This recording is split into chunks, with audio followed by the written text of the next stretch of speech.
अबे ये social media पर क्या लिख रहा है तू? ठीक है, पूर्व प्रधानमंत्री का निधन हुआ है तो श्रद्धांजलि दो, बात खत्म। लेकिन ऐसे प्रधानमंत्री की इतनी तारीफ करना, इसका क्या मतलब है? ऐसे प्रधानमंत्री मतलब कैसे प्रधानमंत्री? अरे कठपुतली प्रधानमंत्री। सभी को पता है कि गांधी फैमिली ने मनमोहन सिंह को पीएम इसीलिए बनाया था ताकि उनको अपने रिमोट से कठपुतली की तरह चला सके। अबे इंसानियत के ग्रहण, अब तो शर्म कर लो। जो इंसान दुनिया से चला गया है, कम से कम उसको बदनाम करना तो बंद कर दो। तुझे मैं एक कहानी सुनाता हूं। जिस दौर में सत्ताधारी कांग्रेस पार्टी की विधानसभा टिकट के लिए भी लोग अपनी पूरी जिंदगी खर्च कर देते थे, उस दौर में एक आदमी था। उसको अचानक से देश के प्रधानमंत्री ने कहा कि मैं आपको केंद्रीय वित्त मंत्री बनाना चाहता हूं। कोई विधायक का टिकट नहीं, सांसद का टिकट नहीं, कोई राज्य मंत्री नहीं, बल्कि सीधे केंद्रीय वित्त मंत्री। सोच, कोई तेरे मेरे जैसा आम इंसान होता तो खुशी के मारे फूला नहीं समाता। समझ नहीं आता कि करूं तो करूं क्या, बोलूं तो बोलूं क्या। इस एहसान के बदले वो प्रधानमंत्री के पैरों में लंबा लेट हो जाता।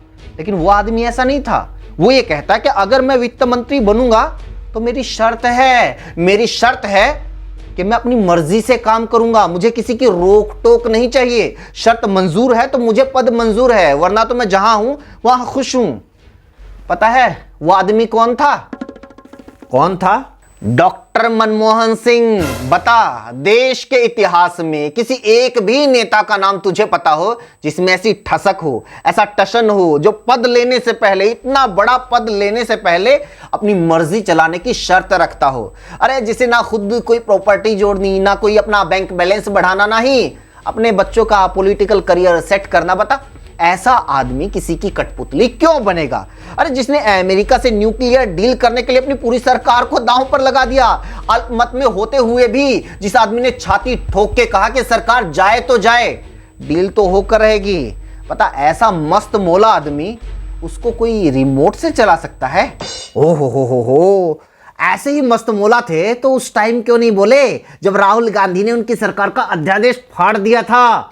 हाँ, बस मनमोहन सिंह जी की यही गलती थी। वो मोदी की तरह अपनी पार्टी और सरकार को एक ही लाठी से नहीं हाँकते थे।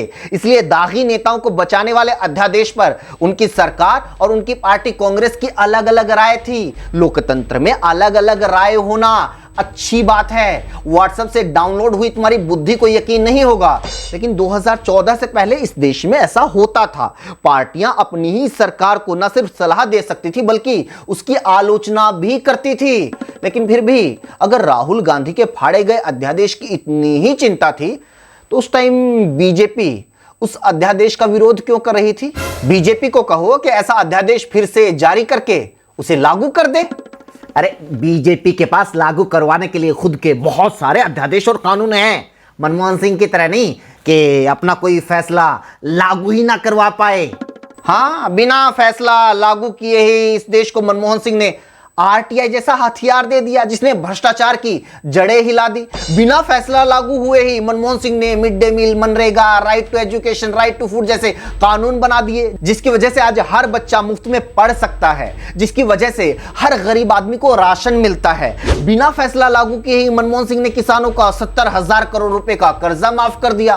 बिना फैसले के उन्होंने भारत को दुनिया की सबसे तेजी से आगे बढ़ने वाली अर्थव्यवस्था बना दिया। क्यों मजाक कर रहे हो? विकास, अरे विकास की रफ्तार देखनी है तो मोदी सरकार में देखो कैसे मोदी जी के कार्यकाल में भारत दुनिया की 5वीं सबसे बड़ी जीडीपी बन गया। अबे अगर मोदी की जगह मनमोहन सिंह पीएम होते तो यह काम कई साल पहले हो गया होता, क्योंकि मनमोहन सरकार में अर्थव्यवस्था, जीडीपी ज्यादा तेजी से आगे बढ़ रही थी। मनमोहन सिंह के टाइम पर भारत की जीडीपी 183% बढ़ी थी और मोदी के कार्यकाल में मुश्किल से 90% बढ़ी है। अब ये बता, 183 ज्यादा होता है या 90? 2004 में हमारी जीडीपी 700 बिलियन डॉलर के आसपास थी, जो 2014 तक मनमोहन सरकार में बढ़कर 2000 बिलियन डॉलर हो गई, यानी लगभग 3 गुना की बढ़ोतरी। लेकिन मोदी कार्यकाल में ये 2000 बिलियन डॉलर से बढ़कर मुश्किल से 3700-3800 बिलियन डॉलर पर ही पहुंची, यानी 2 गुनी से भी कम बढ़ोतरी। अब ये मत कह देना कि मोदी का 2 गुना तो मनमोहन के 3 गुने से ज्यादा है। हाँ ठीक है ठीक है, लेकिन घोटालों की भी बात कर लो। भूल गए कैसे मनमोहन सरकार में कितने घोटाले होते थे? 2G, 3G, कोलगेट जी, जीजा जी। अच्छा, तो 11 साल में बता मोदी सरकार कितने घोटालों को कोर्ट में सच साबित कर पाई?